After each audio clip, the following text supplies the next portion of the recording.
Hey guys, welcome to the first episode of JT's channel, and today we're going to be talking about Evilswarms. So let's go ahead and discuss the Evilswarms really quick. Let's go ahead and take a quick recap on what Evilswarms really are.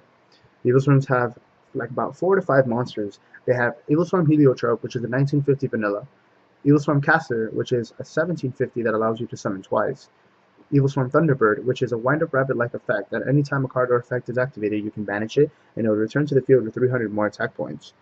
And they have Evilswarm Kirkion, a 1600 attack monster that can banish an Evilswarm monster, add another Evilswarm monster from your graveyard, and summon again.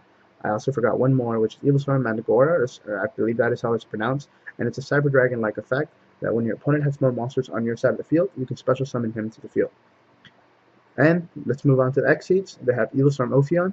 You can detach one to add. You can detach the materia to add any infestation card, spell or trap card from your deck to your hand.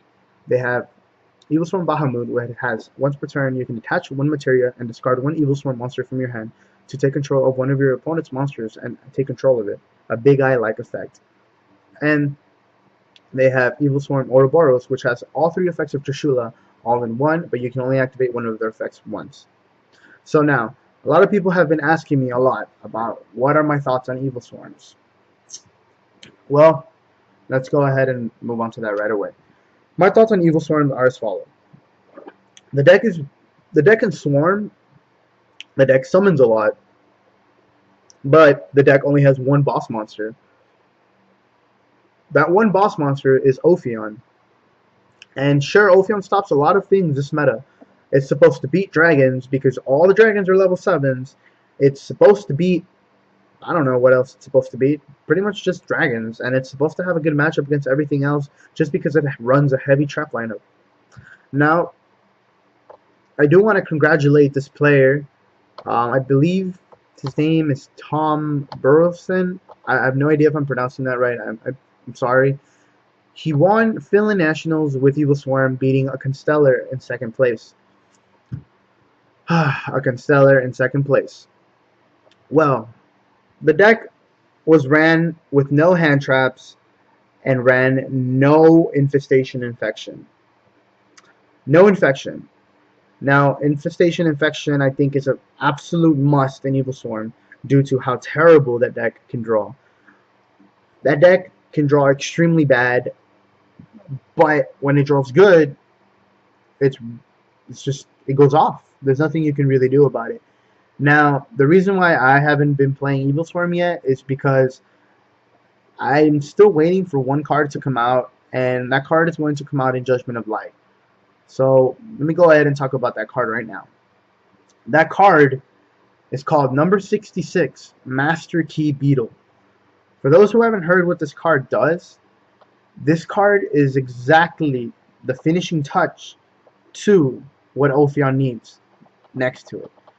The way to make this card is 2 level 4 dark monsters, and its effect is as follows. Once per turn, you can detach one XYZ materia from this card, then target one other card you control. While this card is face up on the field, that target cannot be destroyed by card effects. And if this card would be destroyed, you can send one of those targets to the graveyard instead. Okay, so what does this mean? Simple. This card, you have Ophion next to it, you bring him out next to Ophion, activate the effect of Master Key Beetle, and target your Ophion. Now your Ophion can't be destroyed by card effects. At all.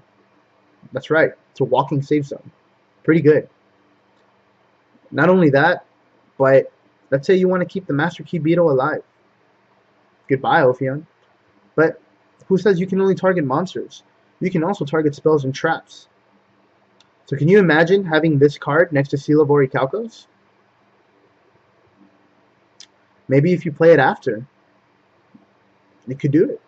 Summon Master Key Beetle, activate Seal of Orichalcos, activate the effect of Master Key Beetle, so Seal of Orichalcos can't get destroyed, even though it already cannot get destroyed. And now Master Key Beetle is supposed to die. I target Seal of Orichalcos, and guess what? Seal of Orichalcos can be destroyed once per turn. So now you have a monster that doesn't die. Extremely good combo in the deck, but that's not really what this card is for. The card is for Ophion. It's a walking save zone for Ophion. So, Master Key Beetle dies. as long as he is on the field, Ophion can be destroyed by card effects. Really, really good. Attack, Mirror Force. Sorry, Ophion lives. My other monster dies, but Ophion lives. Still really, really good. That's the one card I'm waiting for. And the reason why I say I'm waiting for that card is because a lot of Evilswarm players, I see them play Ophion. They make Ophion. They activate their effect. They search for Pandemic, or they search for Infection. They set their back row, and they pass. And now it's my turn, and draw. Let's get rid of their Ophion, or let's say I don't get rid of their Ophion. I bait them to do something else. And now here we go again. Summon, summon. Overlay. Okay. Ophion. Yeah, another Ophion. That's fine. That's it. That's all the deck does. And that's a problem. Because Ophion can get you out of every single situation all the time. And I'm not saying Master Key Beetle will either, but if you're able to do Ophion and Master Key Beetle together, then the deck is a lot better. And obviously this deck needs its traps in order to run. And that's also a problem. I mean, I've shut down Evilswarm decks with my Dragon deck, just siding into Royal Decree, activate, flip the Royal Decree, and it's over. It's GG. It's done. Nothing the Evilswarm player can do. On top of that, Evilswarm loses in so many ways. Let me give you another example. Let's say it's game 2 or game 3. And let's say I won game 1, Evilswarm player won game 2, I'm starting game 3. I already know, to my knowledge, that I'm playing Evilswarms. Activate Gold Sarcophagus. Search Heavy Storm. In 2 turns, I'm getting Heavy Storm. Are you going to set back row? The answer is probably no. Or you might. But what makes you think I'm going to trigger any of those back rows? There's a lot of outs to Evilswarms. And that right now is a problem. Rank 4 Exceeds are powerful. Don't get me wrong. They're really, really good. You can go into Diamond Direwolf. You can go into Black Ship, Gaga Cowboy, Maystroke, Abyss Dweller. You have 3 make Shockmaster, you have 3 make Desigma, you have 3 make Ouroboros, you have 3 make Thunderspark. There's a lot of awesome exceeds you can go into. But you always need to think, are they better than Abyss Gaios? Are they better than Big Eye? Are they better than Dracossack? To be honest with you, they're not. Are they better than Constellar Pallades, I don't know what it's called. Or Constellar M7? Probably not. Now, Evilswarms, what makes them extremely good, or what makes them competitive still, is that they have a very flexible, very, very flexible side deck.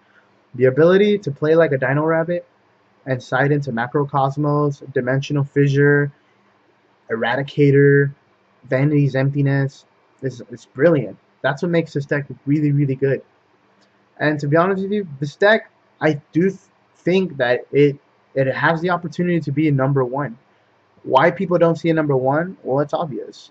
Dragons have the best outs, but Evilswarms have the best answers. And the reason why I want to say that is because if you can side into Macro, that's already good. If you can side into Vanity's Emptiness, well, then again, I think any deck can play Vanity's Emptiness. The card is a royal oppression, and if people know how to play the card correctly, they have the opportunity to win any game. Absolutely any game. I played many duels using a tier 4, tier 5 deck, and if I have a strong monster against a meta deck, and I flip over Vanity's Emptiness, it will scoop instantly. Just because they have no way of getting rid of that, and they know that by the following turn, the game is over. So, the card is good. I mean, Evilswarms, they just need a little bit more. They need a little bit more to be better. But as long as they have a flexible side deck, they will be good. Now, I'm not saying the deck is trash. I'm just saying that the deck is not number 1 yet. I absolutely do believe that after this format, after the September format, after the new ban list, if they hit Dragons, and if they hit Prophecies, and everything is dead, Evilswarms will be number 1. Absolutely, in my book. They have all the answers to be number 1. But as for right now, there's too many outs to beat this deck.